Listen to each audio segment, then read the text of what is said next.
28 अक्टूबर 2020 प्रातः मुरली। ओम शांति। बाप दादा मधुबन। मीठे बच्चे, तुम इस पाठशाला में आए हो स्वर्ग के लिए पासपोर्ट लेने। आत्म अभिमानी बनो और अपना नाम रजिस्टर में नोट करा दो तो स्वर्ग में आ जाएंगे। अपने को आत्मनिश्चय हम करेंगे तब हम स्वर्ग में जाएंगे, और ये आत्मा बनना है, यही पासपोर्ट लेना है। प्रश्न: कौन सी स्मृति ना रहने के कारण बच्चे बाप का रिगार्ड नहीं रखते हैं, मतलब आदर नहीं करते भगवान का? कौन सी स्मृति ना रहने के कारण? उत्तर: कई बच्चों को यह स्मृति नहीं रहती कि जिसको सारी दुनिया पुकार रही है, याद कर रही है, वह ऊंच ते ऊंच बाप हम बच्चों की सेवा में उपस्थित है। यह निश्चय नंबरवार है, जितना जिसको निश्चय उतना रिगार्ड रखते हैं। भगवान का रिगार्ड रखना अर्थात जो उसने श्रीमत दी है हर चीज़ की, बोलने की, उठने की, सोने की, खाने की, पीने की, वो सब मानना। हम वो नहीं मानते अर्थात हम उसका आदर नहीं करते। गीत है, जो पिया के साथ है उसके लिए सुख की बरसात है। ओम शांति, खुशियों की बरसात है। ओम शांति। सब बच्चे ज्ञान सागर के साथ तो है ही, इतने सब बच्चे एक जगह तो रह नहीं सकते।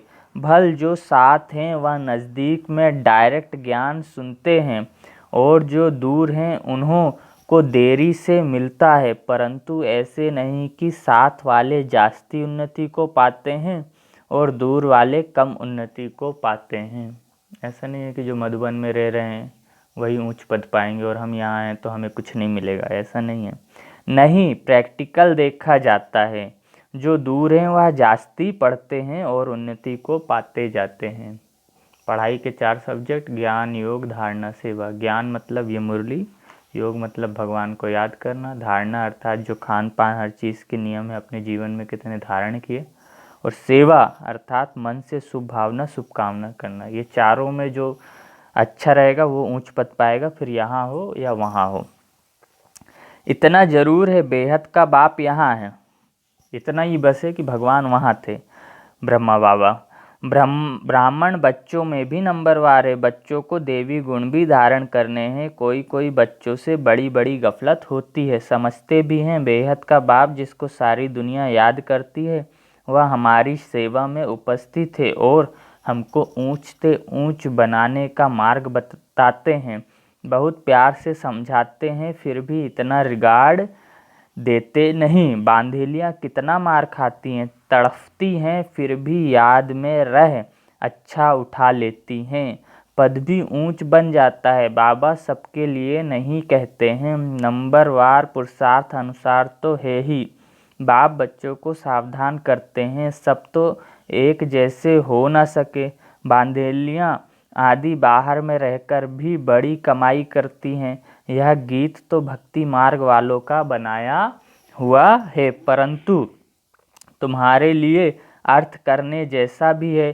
क्या जाने पिया कौन है, किसका पिया? आत्मा खुद को ही नहीं जानती तो बाप को कैसे जाने? है तो आत्मा ना, मैं क्या हूँ, कहाँ से आई हूँ, यह भी पता नहीं है। सब हैं देह अभिमानी, आत्म अभिमानी कोई है नहीं।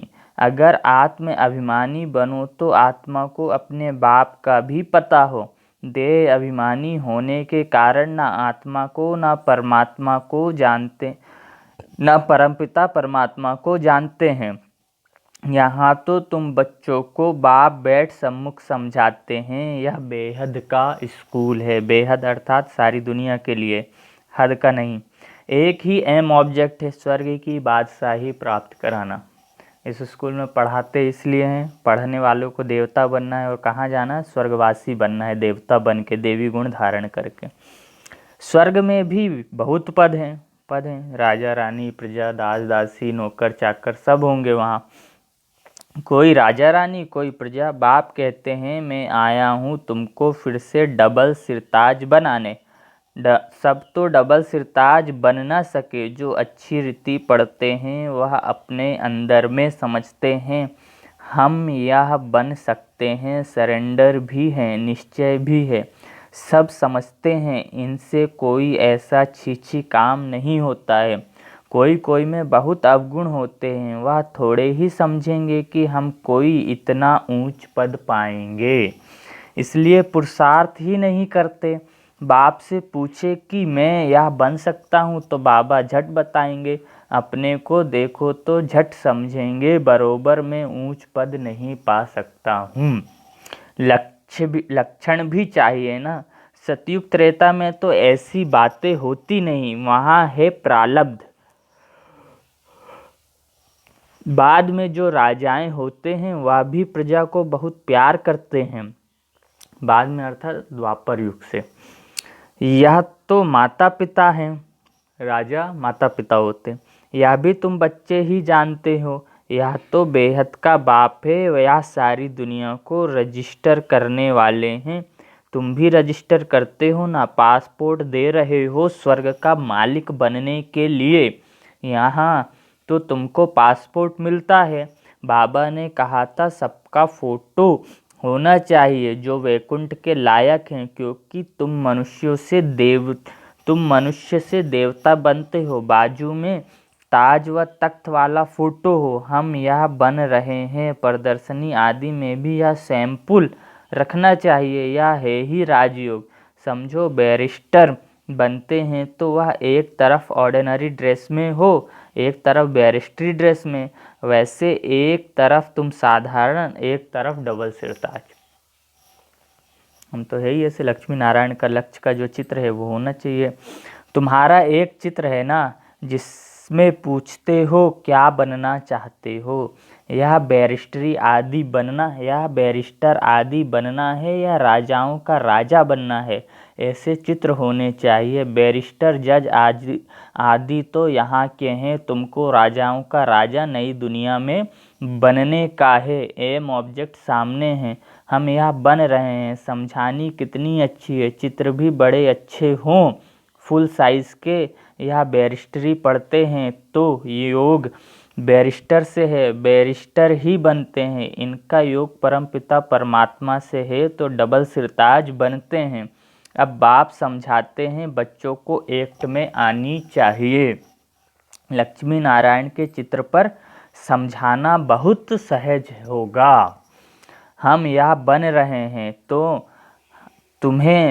तो तुम्हारे लिए जरूर नई दुनिया चाहिए, नर्क के बाद स्वर्ग। अभी यह है पुरुषोत्तम संगम युग। यह पढ़ाई कितना ऊंच बनाने वाली है, इसमें पैसे आदि की दरकार नहीं, पढ़ाई का शौक होना चाहिए। एक आदमी बहुत गरीब था, पढ़ने के लिए पैसे नहीं थे, फिर पढ़ते पढ़ते मेहनत करके इतना साहूकार हो गया जो क्वीन विक्टोरिया का मिनिस्टर बन गया। तुम भी अभी कितने गरीब हो, बाप कितना ऊंच पढ़ाते हैं, इसमें सिर्फ बुद्धि से बाप को याद करना है। बत्ती आदि जगाने की भी दरकार नहीं। बत्ती आदि मतलब लाइट माइट दिया कुछ जलाने की भी ज़रूरत नहीं।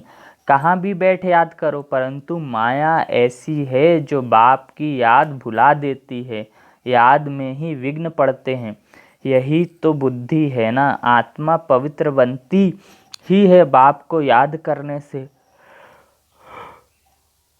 पढ़ाई में माया कुछ नहीं करती, पढ़ाई से याद का नशा ऊंचा है, इसलिए प्राचीन योग गाया हुआ है। योग और ज्ञान कहा जाता है, योग के लिए ज्ञान मिलता है। ऐसे ऐसे याद करो, भगवान से मन लगे, इसलिए ये पढ़ाई पढ़ा रहे हैं भगवान हमें, और इसका कोई उद्देश्य नहीं है।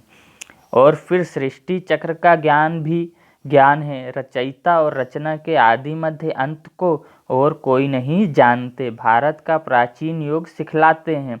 प्राचीन तो कहा जाता है नई दुनिया को, उनके लिए लाखों वर्ष दे दिए हैं। कल्प की आयु भी अनेक प्रकार की बताते हैं, कोई क्या कहते कोई क्या कहते।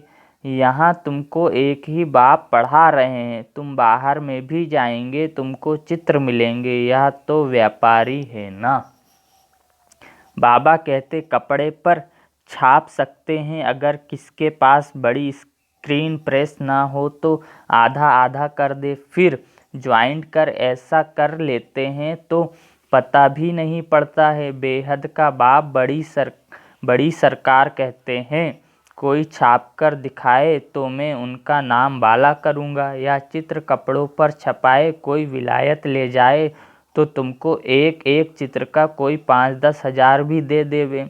पैसे तो वहाँ ढेर हैं, बन सकते हैं। इतनी बड़ी बड़ी प्रेस है, शहरों की सीनरियाँ ऐसी छपती हैं बात मत पूछो। यह भी छप सकते हैं, यह तो ऐसी फर्स्ट क्लास चीज़ है, कहेंगे सच्चा ज्ञान तो इनमें ही है और कोई के पास तो है ही नहीं, किसको पता ही नहीं। फिर समझाने वाला भी इंग्लिश में होशियार चाहिए, इंग्लिश तो सब जानते हैं, उन्हों को भी संदेश तो देना है ना। वही विनाश अर्थात निमित्त बने हुए हैं ड्रामा अनुसार। कौन विनाश लीला शुरू करेगा? विदेशी। वहीं से लड़ाई झगड़ा सब शुरू हो गई, ये ड्रामा में फिक्स है। बाबा ने बताया है उन्हों के पास बॉम्ब आदि ऐसे ऐसे हैं जो दोनों अगर आपस में लड़ें, आपस में मिल जाएं तो सारे विश्व के मालिक बन सकते हैं। दोनों कौन? यूरोपवासी, मतलब अमेरिका और ये रशिया मिल जाते तो पूरी दुनिया में राज कर सकते थे, लेकिन ये दोनों ही आपस में झगड़ रहे हैं, है ना। इसलिए क्योंकि ड्रामा में ये नहीं है कि पूरी दुनिया में इनका राज हो। बाबा ने बताया है उन्हों के पास बॉम्ब आदि ऐसे ऐसे हैं जो दोनों अगर आपस में मिल जाए तो सारे विश्व के मालिक बन सकते हैं, परंतु यह ड्रामा ही ऐसा बना हुआ है जो तुम योग बल से विश्व की बादशाही लेते हो, हथियार आदि से विश्व के मालिक बन न सके। वह है साइंस, तुम्हारी है साइलेंस। सिर्फ बाप को और चक्र को याद करो, आप समान बनाओ। तुम बच्चे योग बल से विश्व की बादशाही ले रहे हो, वह आपस में लड़ेंगे भी जरूर। माखन बीच में तुमको मिलना है। कृष्ण के मुख से माखन का गोला दिखाते, कृष्ण के मुख में माखन का गोला दिखाते हैं। कहावत भी है, दो आपस में लड़े बीच में माखन तीसरा खा गया। माखन अर्थात कृष्ण कोई ऐसा माखन नहीं खाता था, माखन अर्थात उसको पूरे विश्व की बादशाही मिल गई, सारे विश्व की राजाई का माखन तुमको मिलता है, सारे विश्व में राज करने वाला माखन हमको मिलता है, तो तुमको कितनी खुशी होनी चाहिए। वाह बाबा, आपकी तो कमाल है, नॉलेज तो आपकी ही है, बड़ी अच्छी समझानी है। आदि सनातन देवी देवता धर्म वालों ने विश्व की बादशाही कैसे प्राप्त की, या किसको भी ख्याल में होगा नहीं। उस समय और कोई खंड नहीं होता नहीं। बाप कहते हैं मैं विश्व का मालिक नहीं बनता, तुमको बनाता हूँ। यहाँ तो देखो लोगों को लगा रहता है मैं ही बन जाऊँ, कोई और न बन सके। तुम पढ़ाई से विश्व के मालिक बनते हो, मैं परमात्मा तो हूँ ही शरीरी। तुम सबको शरीर है, देहधारी हो। ब्रह्मा विष्णु शंकर को भी सूक्ष्म शरीर है। जैसे तुम आत्मा हो वैसे मैं परम आत्मा हूँ। मेरा जन्म दिव्य और अलौकिक है, और कोई भी ऐसा जन्म नहीं लेते हैं, यह मुकर्रर है। दिव्य और अलौकिक मतलब शरीर में आना, सुनाना और चले जाना, ऐसा किसी का जन्म नहीं होता, सबका अपना अपना शरीर है, सिर्फ भगवान का है ऐसा। यह सब ड्रामा में नूंद है, कोई भी मर जाते हैं, यह भी ड्रामा में नूंद है। ड्रामा की समझानी कितनी मिलती है, समझेंगे नंबरवार। कोई तो डल बुद्धि होते हैं, 3 ग्रेड्स होती है पिछाड़ी की, ग्रेड वालों को डल कहा जाता है। First grade, second grade, third grade वालों को डल कहा जाता है। खुद भी समझते हैं या फर्स्ट ग्रेड में है या सेकंड ग्रेड में। प्रजा में भी ऐसी हो ही है, प्रजा में भी ऐसी है। सोचो वहाँ प्रजा का भी फर्स्ट सेकंड थर्ड नंबर है, ऐसा नहीं कि फर्स्ट राजा, दूसरा साहूकार, तीसरा प्रजा। थर्ड नंबर की प्रजा जो बाहर रहेगी, जो मतलब प्रजा की भी प्रजा रहेगी। जैसे हमारे यहाँ जो काम करने वाले वो हमारी प्रजा, हम भी तो प्रजा ही हैं लेकिन वो हमारी प्रजा, तो वो थर्ड क्लास प्रजा। ऐसे फर्स्ट क्लास प्रजा जो मान लो राजाओं के यहाँ है, जो साहूकार है वो भी राजा की प्रजा है, लेकिन वो फर्स्ट क्लास प्रजा है क्योंकि उसको काम नहीं करना पड़ता, उसके पास भी नौकर चाकर है। ये प्रजा में भी ऐसे है, पढ़ाई तो एक ही है, बच्चे जानते हैं या पढ़कर हम सो डबल सिरताज बनेंगे। हम डबल सिरताज थे, फिर सिंगल ताज, फिर नो ताज। डबल सिरताज मतलब पवित्रता का, लाइट का ताज, मुकुट वाला, फिर सिंगल ताज द्वापर युग से मुकुट वाला, अब नो ताज। अब राजा भी है इस देश का, प्रधानमंत्री, उसको भी ताज नहीं है, इसलिए अब फिर सिंगल ताज फिर नो ताज बने। जैसे कर्म वैसे फल कहा जाता है। सतयुग में ऐसा नहीं कहेंगे, ऐसे नहीं कहेंगे। यहाँ अच्छे कर्म करेंगे तो एक जन्म के लिए अच्छा फल मिलेगा। कोई ऐसे कर्म करते हैं जो जन्म से ही रोगी होते हैं। यह भी कर्म भोग है ना। बच्चों को कर्म अकर्म विकर्म का भी समझाया है। यहाँ जैसा करते हैं तो उनका अच्छा बुरा फल पाते हैं। कोई साहूकार बनते हैं तो जरूर अच्छे कर्म किए होंगे। अभी तुम जन्म जन्मांतर की प्रारब्ध बनाते हो। गरीब साहूकार का फर्क तो वहाँ रहता है ना। अभी के पुरुषार्थ अनुसार वह प्रारब्ध है अविनाशी 21 जन्मों के लिए। सिर्फ हमें इस एक जन्म में, एक जन्म भी हम नहीं बोल सकते। अभी हमारा जीवन बचे ही कितना है, 10 साल 20 साल। इतना अगर हम भगवान की श्रीमत के अनुसार नहीं चल सकते तो हम क्या पाएंगे? अंत में रोने के अलावा कुछ नहीं होगा। सिर्फ इस 10-20 साल में हमें 21 जन्मों के लिए सुख मिल रहा है। अगर हम वो नहीं लेना चाहते तो क्या कर सकते हैं फिर?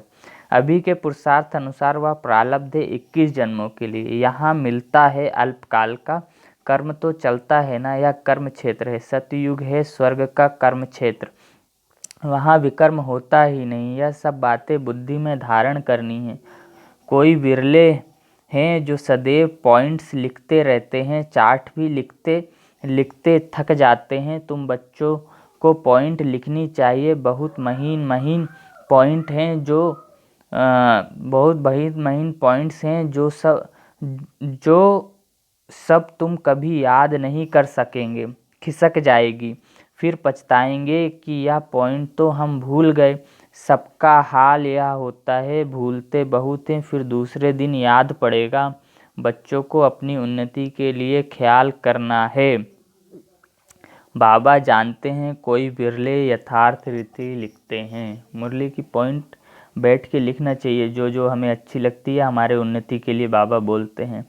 बाबा व्यापारी भी है ना। वह है विनाशी रत्नों के व्यापारी या है ज्ञान रत्नों के। व्यापार कर रहा है भगवान। हमसे क्या लेता है? कहता है तुम अपना काम, क्रोध लोभ मोह दो, मैं तुम्हें धन सुख शांति दूंगा। योग में ही तुम बहुत बच्चे फेल होते हो। एक्यूरेट याद में कोई घंटा डेढ़ भी मुश्किल रह सकते हैं। एक्यूरेट याद का अर्थ है स्वयं को आत्मा समझे, शरीर के भान से अलग महसूस करते हुए हम बाबा को याद करें। और कहाँ याद करें? उनके घर परम धाम में। ये एक्यूरेट याद है। बाकी ऐसे ही याद करना बाबा बाबा बाबा ये नहीं, लेकिन इसका भी फल मिलता है। लेकिन एक्यूरेट जो याद करता है उससे बहुत ताकत आती है। एक्यूरेट याद में कोई घंटा डेढ़ घंटा भी मुश्किल रह सकते हैं। 8 घंटा तो पुरुषार्थ करना है।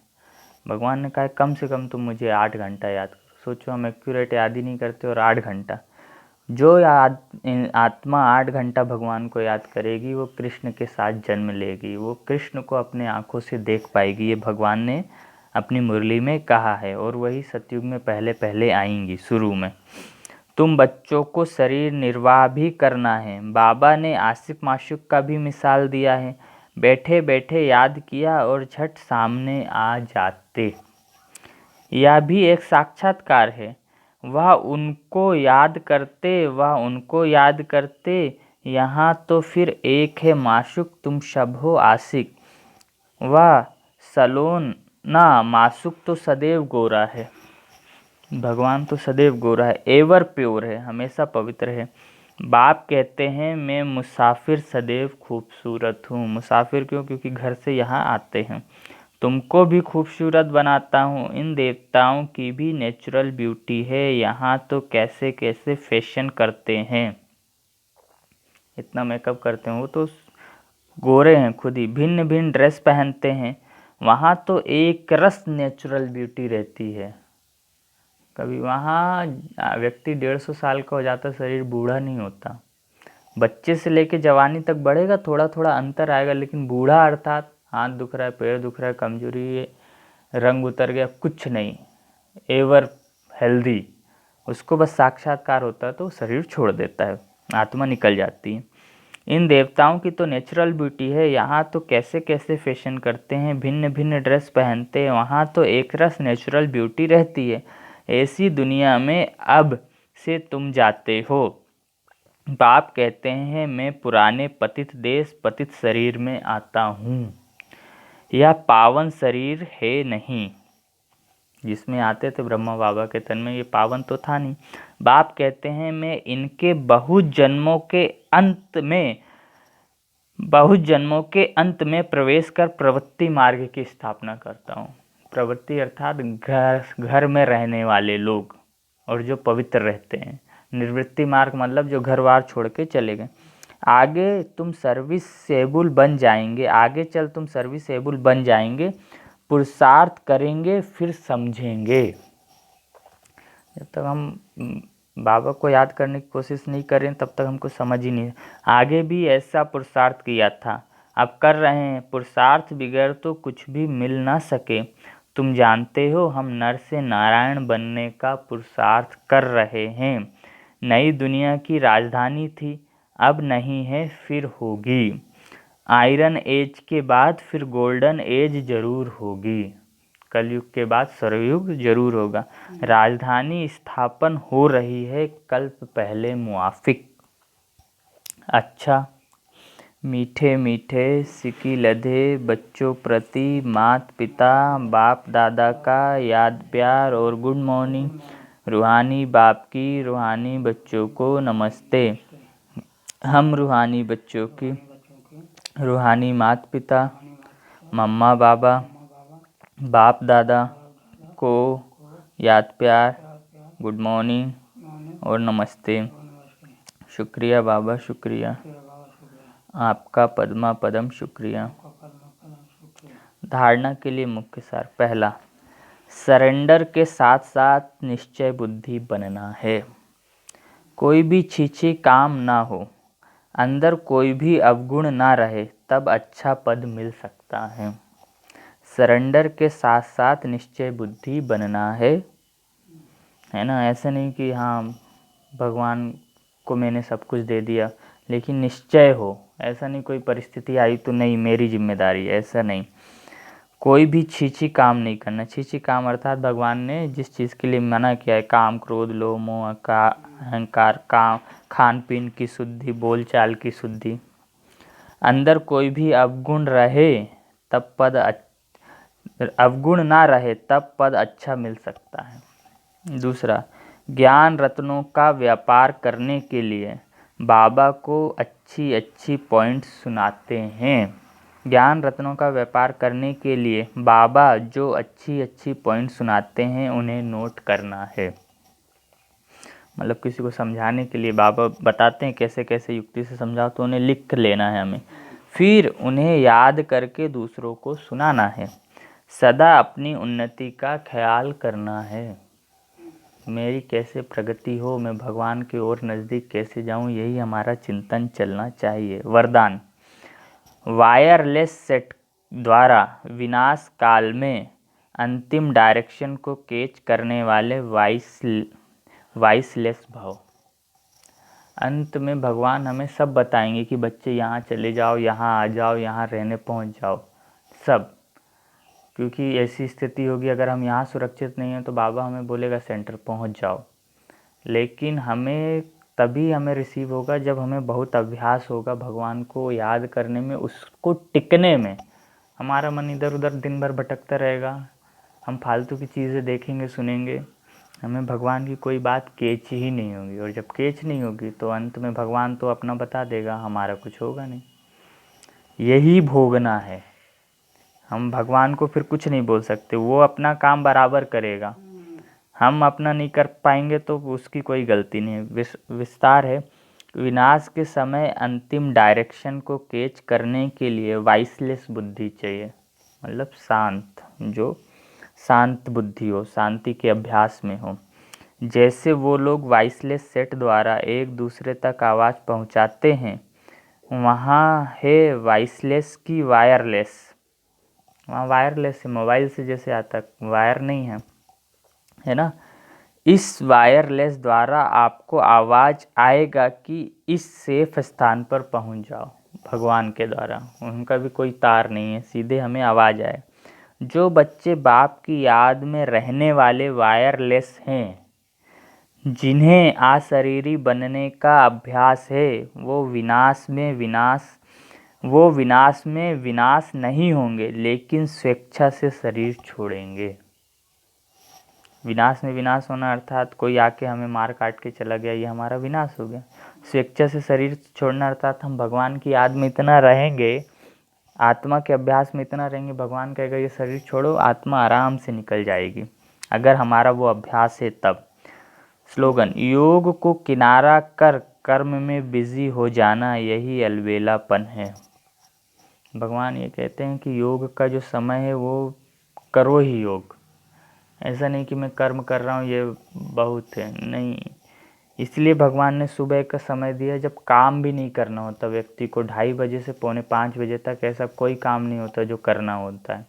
लोग जो भी काम करते हैं 4:30-5 के बाद ही शुरू करते हैं। मंदिरों में पूजा तो 6 बजे के बाद, इसलिए वो और शाम को 6:30 से 7:30 का समय दिया। इस समय भी लगभग लोग फ्री हो जाते हैं। तो ये 2 समय भगवान ने हमें दिया है कि बच्चे इस समय तुम योग में निश्चित रूप से बैठ के याद करो मुझे, क्योंकि सभी ब्राह्मण परिवार एक साथ याद करता है तो तुम्हें उसका बल मिलता है। योग में सरलता होती है, भले तुम कहीं भी रहो। स्लोगन: योग को किनारा कर कर्म में बिजी हो जाना, यही अलबेलापन है। अच्छा, ओम शांति।